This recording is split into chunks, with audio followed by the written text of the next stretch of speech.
Hello and welcome back to the show. So I am super excited to be sitting here with my guest today, Neil Timmons. Neil is a real estate agent and a real estate investor who is one of the top real estate agents who ended up shifting his business a little bit into the investment side because he wanted to build both time and money freedom and really enjoy the lifestyle that he's built through his success. Neil is the CEO of Legacy Impact Investors, and he actually used to be the number one REMAX agent in all of Iowa who has closed over $300 million in transactions. And he is now empowering other real estate agents to build passive income through real estate investing so that they can become what he calls agent optional, which is an awesome term. So we're going to be talking all about that today, his success in real estate, and also just how real estate agents out there can build passive income and really enjoy the life that they've built. So Neil, welcome to the show. Thanks so much for having me here, Kobe. I'm excited to be here, and I'm excited to chat with you and share some stuff with the audience. Awesome, man. Well, I'm super excited to have you here as well. So before we dig into anything, I'd love for you to be able to share a little bit about your story, how you got into real estate, and really how, what was the turning point in your career that you realized that you needed to make a shift into building passive income rather than just being the top producer that you were. Yeah, absolutely. Well, let me start with where I'm at today, then let me take you back to the beginning. Does that sound fair? So Sounds today great. I'm a real estate syndicator focused heavily on cash flowing industrial property here in the Midwest, and I've been buying commercial properties now for 5 years. Just last year, decided to grow a little really strategically with a handful of investors. And that's really what I'm looking for today is to grow smartly with a handful of the right investors who share same vision and same goals that I share. But let me take it back to the beginning. Started 20 years ago selling real estate. My mom got into real estate a year ahead of me. I was a banker at the time, and we were swapping paychecks, if you will. I realized she made twice what I made when I was working at a bank. And I thought, well, if mom can do that, I can do better. So I dove into real estate as an agent, selling houses. Uh, and then, as you said, quickly, 4 years in, owned a Remax, became the number one Remax agent in my 20s. And then morphed on, made a couple of dollars, and it was like, cool, how do we employ this? Started in the single family game, fixing and flipping, done hundreds of them, bought dozens and dozens and dozens of rentals, thinking that was going to be my path to financial freedom. And I think the idea that single family home is passive might be the greatest lie of our life. There is nothing passive about a single family rental property. It just is not the case. And so 5, maybe 6 years ago at this point, stumbled into my first commercial property, got introduced to the property through a broker, and had to take a hard look about, am I good enough? Do I have all the right connections? What are the things I don't know or should know? Whatever it may be. But what I did know is what I was doing wasn't going to get me where I wanted to go. So took the leap of faith, bought the property, still own it today. And a couple months in, I'm like, well, you know what? This is way easier than single family houses. And so that led me down the rabbit hole, if you will, of commercial property. So have bought in my backyard just about everything because our ability to manage and execute is pretty high. So have bought mobile home parks, self-storage units, office buildings, which we still own, which are some of our best performers today, retail buildings. But last year, it became a very hard focus specifically on industrial and right here in the Midwest. Wow, that's really awesome that, you were able to basically take your success in selling real estate, translate it into being a single family investor, and then also translate that into now being a successful commercial real estate investor as well. So I really want to kind of dig into Yeah. some of the thought process that you went through as you were making that transition in the first Yeah. place, becoming an investor, right? Because you're the number one Remax agent in the entire state. You're obviously doing really well, and there's a lot of real estate agents out there today who are either a little bit newer or maybe they're already at that point in their careers where they're producing high levels of sales, and they're just kind of satisfied where they are right now. The checks are coming in, they're happy. So what was it that really motivated you, if you will, for you to kind of take a different look and a different approach at things to say, hey, I'm successful here, but if I keep doing this, I might not ever be able to retire and really enjoy my life. Yeah, we talked about this pre-show. What's the cost of that success, right? That cost of success was I came home when I was, I don't know, 31-ish or so. and wife of a decade roughly at that point, and 3 little kids, all under 5. And my wife had them all packed up and said she was ready to leave for good. The cost of that success was working 6.5 days a week for 355 days of the year. It's what it that at the time is what it took to become number one. And so, although the accolades are great and the money was good, came at a cost of tremendous personal cost. And so, of course, I pleaded with my wife to give me an opportunity, and she did. 30 days later, I sold my Remax, and then it was I was out of the real estate. It was taking some time off to go. How am I gonna get this to go? How is this gonna work? And I came back in as an investor, um, because I know, like, trust real estate in a very big way. And as an investor, it gave me much more control over my time. And that's really, that's what commercial property and that's what investing has done for me. That ROT. A lot of us talk about the ROI. What's my return on investment? It's really what's my return on time, and where do I get that time? And that's what it has allowed me to do. Investing and doing it right has allowed me to have personal time freedom. And that's why ultimately we've created Agent Optional, which is simply a platform to help other agents come with us, invest alongside us, so that they can become agent optional on their terms. They may want to work till they're 100 years old. This is a wonderful industry, and I commend that. What I don't want them to do is have to work until they're 100-year-old if they don't want to, right? Yeah, having that choice, right? So that's why I love that Correct. term agent optional, Mhm. because there's a lot of agents who do actually enjoy, working the business, making a lot, Correct. and there's absolutely nothing wrong with that. But what if there was, let's just say, a personal injury, right, or an emergency where you are not able to go out there and sell real estate? That becomes a real liability for you if you haven't been investing or saving up or creating a different stream of income. How about how much more simplistic? How about you hate the client that you're working with, but you have to work with them because you need the money? We've all had clients that are like, this is not worth the check is not worth it, but you need to do it because you have responsibilities, right? You have things. It'd be nice to be able to be an agent on your terms and work with people you want to work with. And more specifically, when you want to work, right? The times of day. And I know a lot of people, especially as they get a little older. In my area, we talked about this again before we went live here. In the same week, it's gonna be 70 degrees. It also snowed this week. There's plenty of people I know who like to spend some time down south where that's not the case. It's to have the option, that freedom, that this industry can afford you. Right, and that's a really good point there as well, is the location freedom, right? Because as a real estate agent, you need to be in that local area representing clients, showing houses, going on listing appointments, taking care of the people that you're working with as well. So being optional at that point, you're able to, like you said, go down south, right? Travel the world even, maybe move to a different country for a period of time. And it really gives you that flexibility and freedom, which I think a lot of people are looking for when they get into the real estate Correct. industry as an agent and then figure out that that's not the case. So, as far as you being a successful investor, right? So, what would you say, that you did as far as taking the success that you had as an agent, and what parts of that were you able to apply to building a successful investment business, both on the residential side and also on the commercial side? Yeah, great question. So as it morphed on the residential side, it was the ability to go directly to a seller, to be able to find an opportunity and to sell against agents. So what I mean by that is, as an investor, we go directly to seller and market to them, whether it's whatever methodology or medium it has to be. But let's say mail postcards, for example.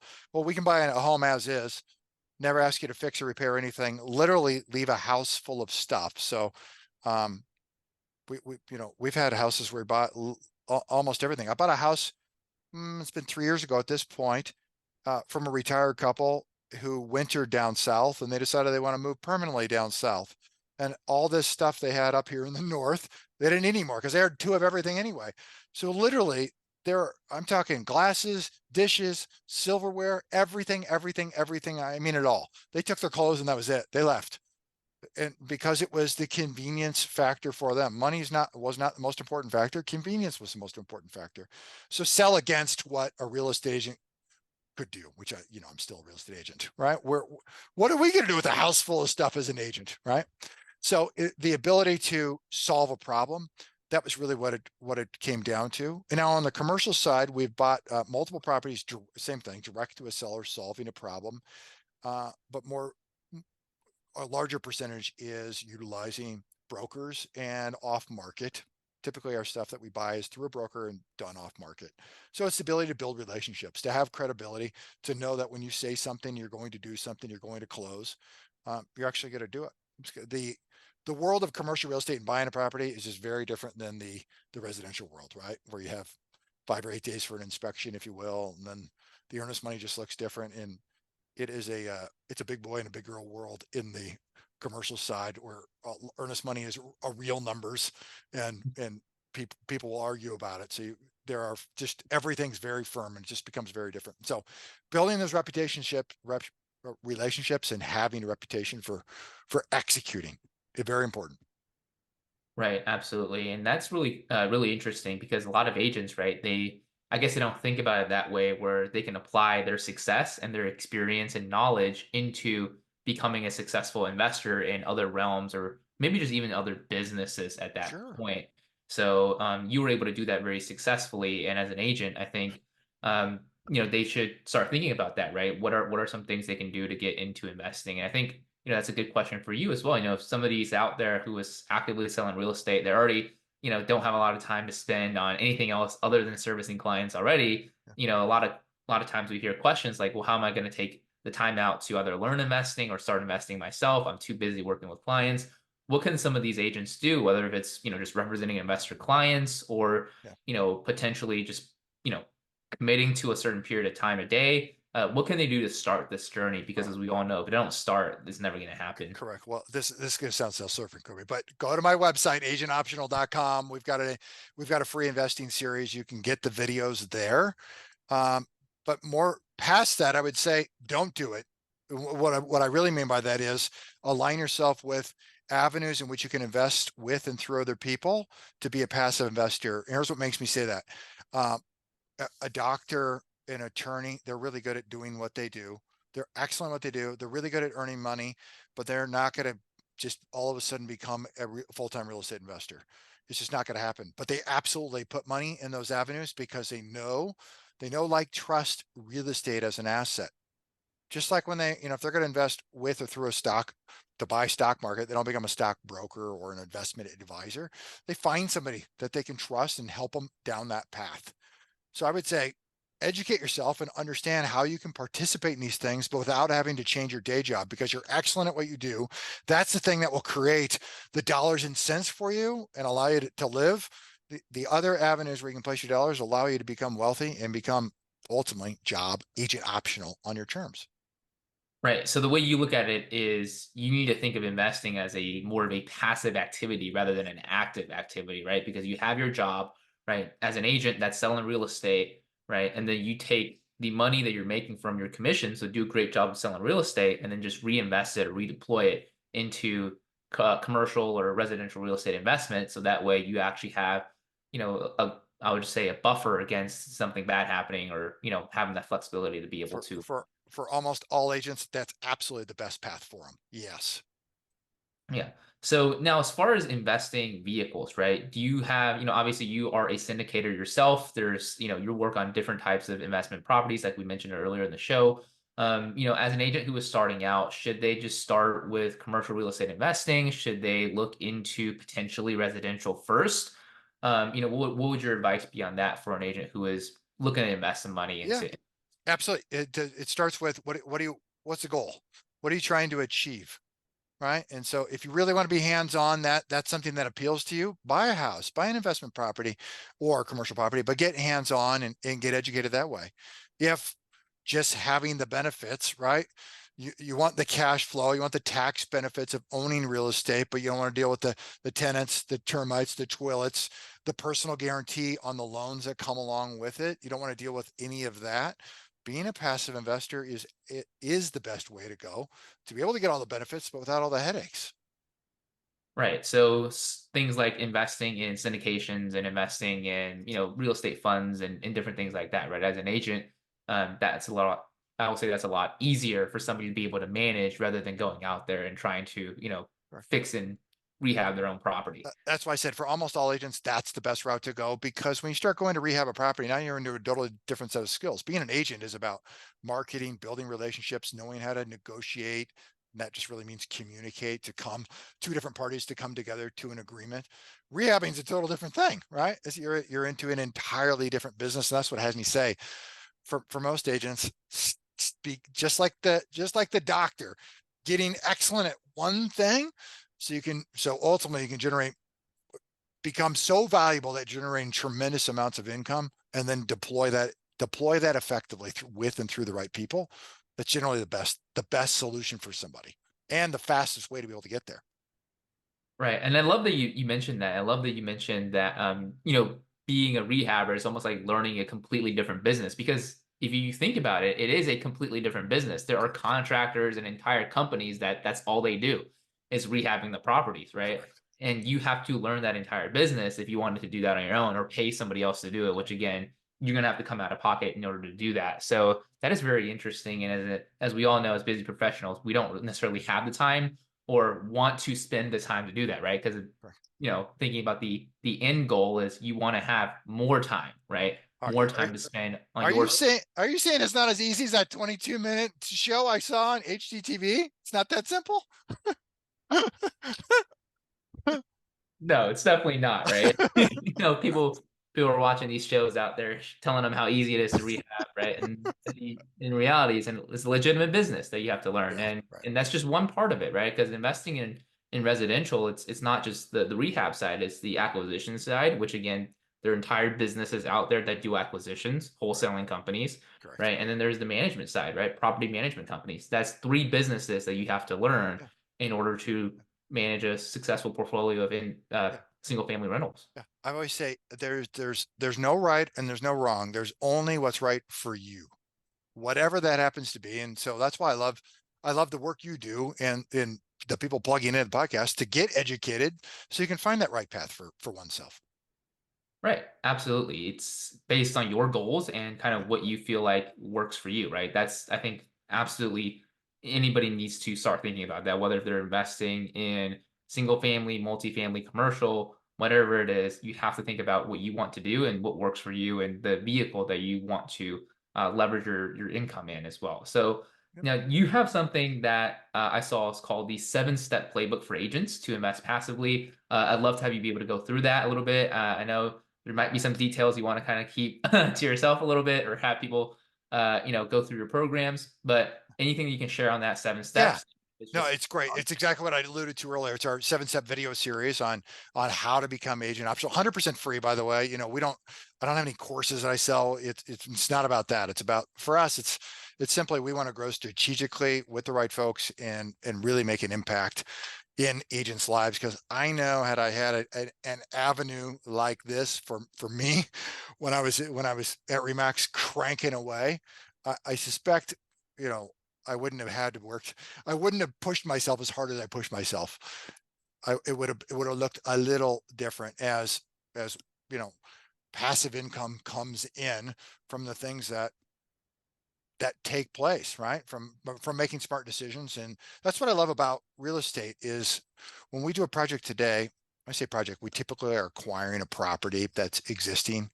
Um, we can do the work one time and get paid every month, right? Distributions come in on a regular basis, routine basis. And so the 7-step playbook is simply, how can you become optional? So what we're doing through there is largely educating what is a syndication business. How do you evaluate these things? And it's not just with us, but these are applicable to any other syndicator. And for those who don't even know what the word syndicator means, uh, I'll, I'll, I'll describe it like this. We essentially we're the ones going out, finding the deals, putting the whole deal package together, and then we turn around and offer that to limited partners. So a handful of right investors who then invest alongside us. I'm investing very heavily in every deal that we do.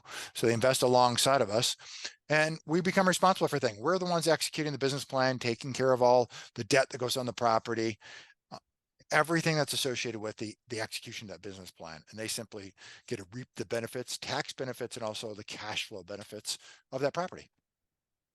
right. Absolutely. Investing in syndications is, I think, one of the most passive ways to be able to leverage your money and invest in real estate.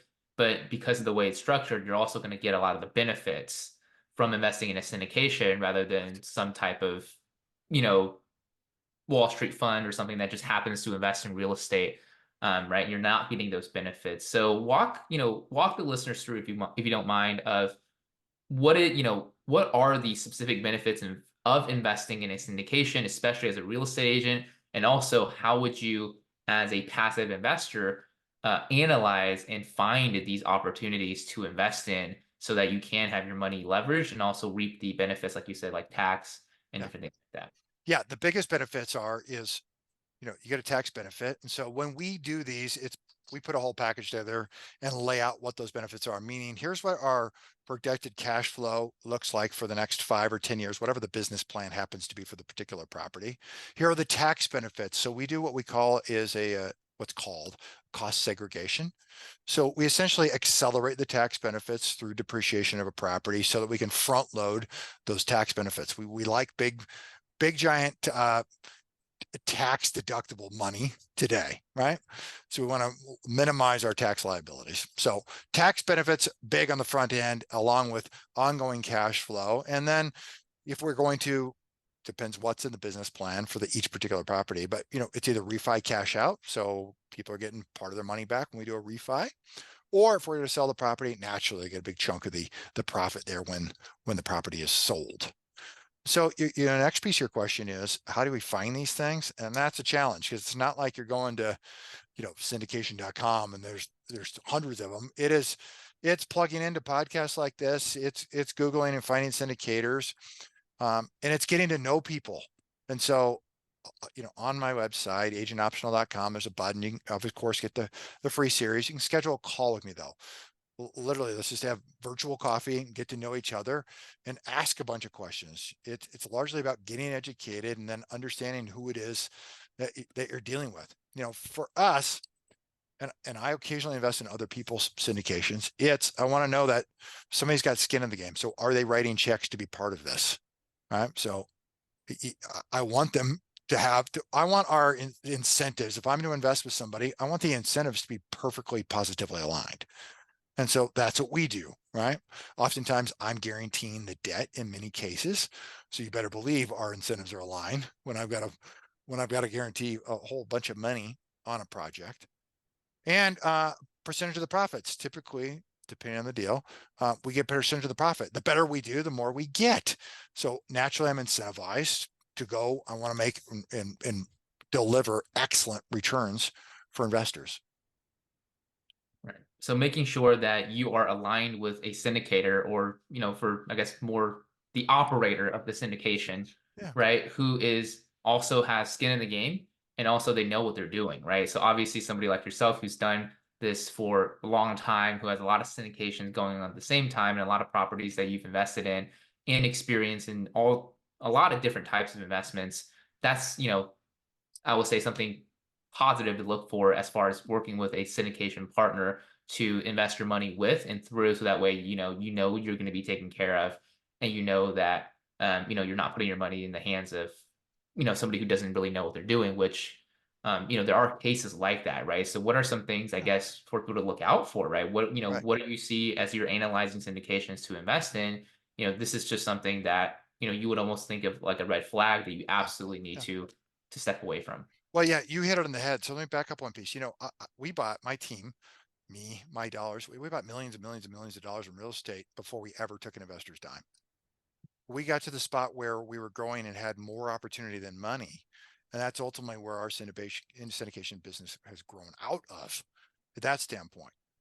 So from my standpoint, it's if a syndicator has to do a deal because there's acquisition fees in the deal. If they have to do a deal in order to make payroll or that's how they run the business, they must transact. I don't really, to me, that's a red flag. In my business, we've got it structured because we don't have enough property. We don't have to transact. We don't need the transaction fee in order to make the payroll in order to keep the lights on. Right? We want to do really, really good deals strategically, um, so that everybody can reap the benefits and reap the rewards of that instead of being forced to do a deal because you've got overhead, right? So we take a, we take a much longer term approach to these things. When I got into real estate on the investment side, it was to actually own real estate, not to make a living off fees or syndication fees or property management fees. It was to actually own true real estate, because tremendous freedom and flexibility comes from the ownership of real estate and passive income. Right. And that's a really good point there. People are if they're getting into investments just because they have to, that's a major, major red flag, right? Because that's something you you never want to do is invest because you have to.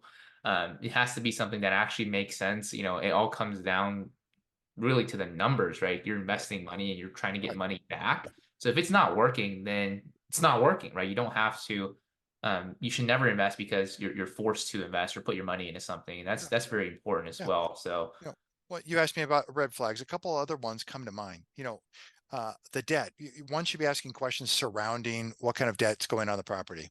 If we read the headlines, syndications that have gone bad and over the course of the last couple of years has been, I've read a lot about the apartment space, syndicators in the apartment space, because they used floating debt. There was no fixed rate debt there, and they just got caught in a very bad environment. And so from us, cash flow is king. So we're looking for a property, and what do our rents look like today? What do our debt look like today? And we should be making money from day one.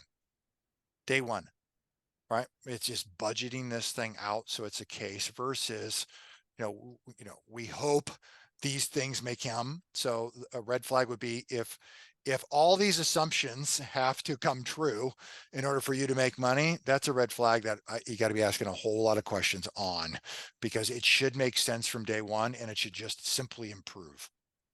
right, absolutely. So that's some really great tips for people out there who are actually looking to invest in syndications, real estate agents who are looking to grow their passive income as well through the ownership of real estate. So, love to dig on in just a little bit here as we wrap up the show on kind of what you guys are doing in your specific business and your specific commercial real estate investments. You mentioned earlier on that you invest in a variety of different asset classes, right?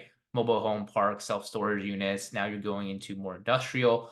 Is that something that you guys are looking into the future? Is there a specific type or types of investments that you guys are looking to grow as far as the different opportunities you guys are able to offer in the future? Yeah.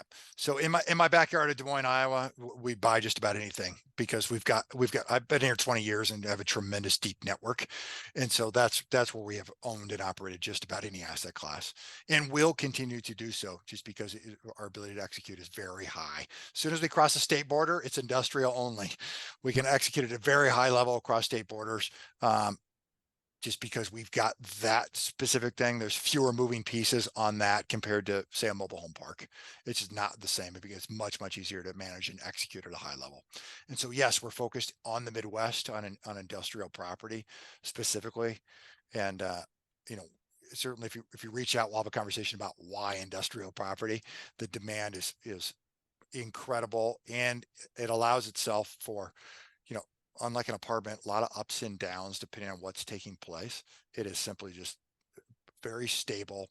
The last one we just acquired out of Wisconsin, they signed a new 10-year lease with us. So 10 years, they're responsible for everything that takes place in that building. So if the roof goes bad, they have to replace it. HVAC goes bad, they have to replace it.